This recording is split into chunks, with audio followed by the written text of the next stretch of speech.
ইসরায়েলের প্রতিরক্ষামন্ত্রী Israel Katz গত রবিবার নতুন বেশ কিছু পদক্ষেপের ঘোষণা দেন। ঘোষণায় বলা হয়, অধিকৃত ফিলিস্তিনি ভূখণ্ডে ইসরায়েলের নিয়ন্ত্রণ আরও বাড়ানো হবে।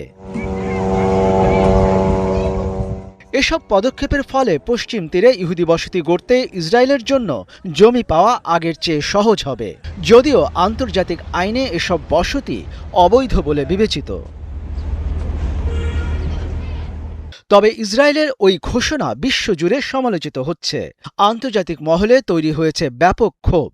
এমন পরিস্থিতিতে হোয়াইট হাউসের পক্ষ থেকেও জানানো হয়, ইসরায়েলি পদক্ষেপে সম্মত নন প্রেসিডেন্ট ট্রাম্প। হোয়াইট হাউস থেকে আরও বলা হয়, একটি স্থিতিশীল পশ্চিম তীর ইসরায়েলকে নিরাপদ রাখে এবং ওই অঞ্চলে শান্তি প্রতিষ্ঠার লক্ষ্য পূরণে সহায়তা করে।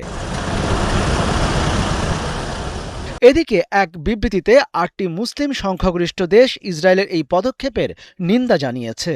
তাদের মতে, ইসরায়েলের এসব অবৈধ সিদ্ধান্ত ও পদক্ষেপ ফিলিস্তিনি ভূখণ্ডে বেআইনিভাবে দেশটির কর্তৃত্ব চাপিয়ে দেওয়ার উদ্দেশ্যে নেওয়া হয়েছে। ইসরায়েলি পদক্ষেপের মধ্য দিয়ে অবৈধভাবে পশ্চিম তীর দখলের চেষ্টা আরও বেগবান করা এবং সেই সঙ্গে ফিলিস্তিনের জনগণকে তাদের ভূমি থেকে উৎখাতের পথ তৈরি করা হচ্ছে বলেও যৌথ বিবৃতিতে উল্লেখ করা হয়েছে।